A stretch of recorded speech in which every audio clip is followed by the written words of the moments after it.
ba'anii galuuf hojjetanii jiraachuuf fayyaan murteessaadha. Fayyaan bu'uura waan hundaati.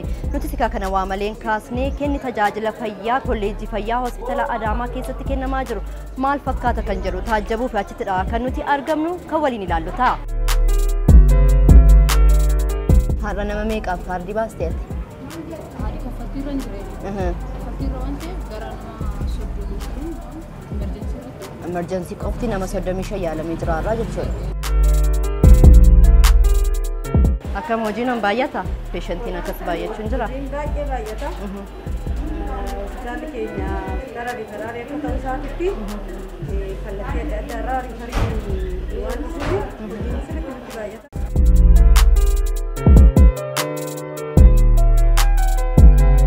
Maqaan koo Teediroos jedhama. Jiraataa magaalaa Adaamaati.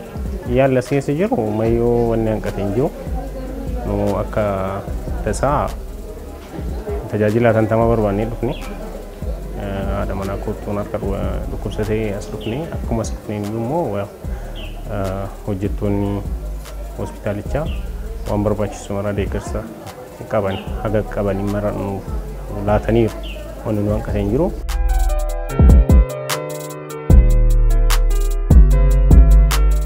Lammaata Shumaa Fayyisaan jedhama. Abbaa koo dhukkuba kalee dhukkuba onnee wal qabatee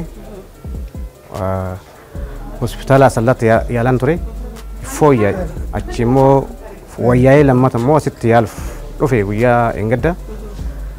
Tajaajilli asitti nu kennamaa jiru baay'ee kan namatti tolu. Akka maatiitti nu wajjin maaltu isin dhaqatee kan jedhu rifannoon tokko hin jiru.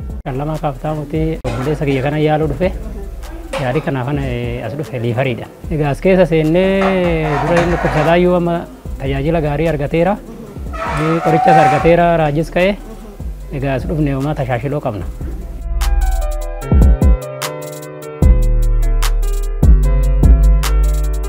Kolleejjii fayyaa hospitaala Adaamaa keessatti argamne ka hawaasni haala kamiin tajaajila argachaa jira kan jedhudha kan isin biraan gahaa turre. Hawaasni nuti haasofsiisnes immoo tajaajila ga'aa fi si'ataa ta'e akkasumas immoo kunuunsa addaa argachaa akka jiranidha kan isaan nuuf kaasaa jirani.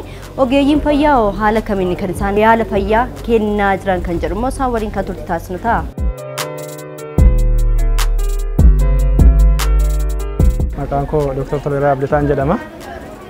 Kolleejjii fayyaa hospitaala Adaamaatti meedikaal daayirektarii ta'ee kan hojjedhu. Hojii baruuf barsiisuu akkasumas immoo tajaajila fayyaa wajjin wal qabatu ol cina deemsisuudhaan kennaa jira waan ta'eef walitti dhufeenya nuti akka ogeessaatti anis ogeessa fayyaati waan ta'eef akka ogeessaatti dhukkubsaa wajjin qabnu baay'ee jabaadha jechuudha. Baay'ee jabaadha. Even sometimes maatii keenya caalaatti iyyuu dhukkubsaa keenyatti kan nuyi dhiyaannee hojjennu jechuudha. Maqaan koo Dr. Santaayyoo Takileen jedhama.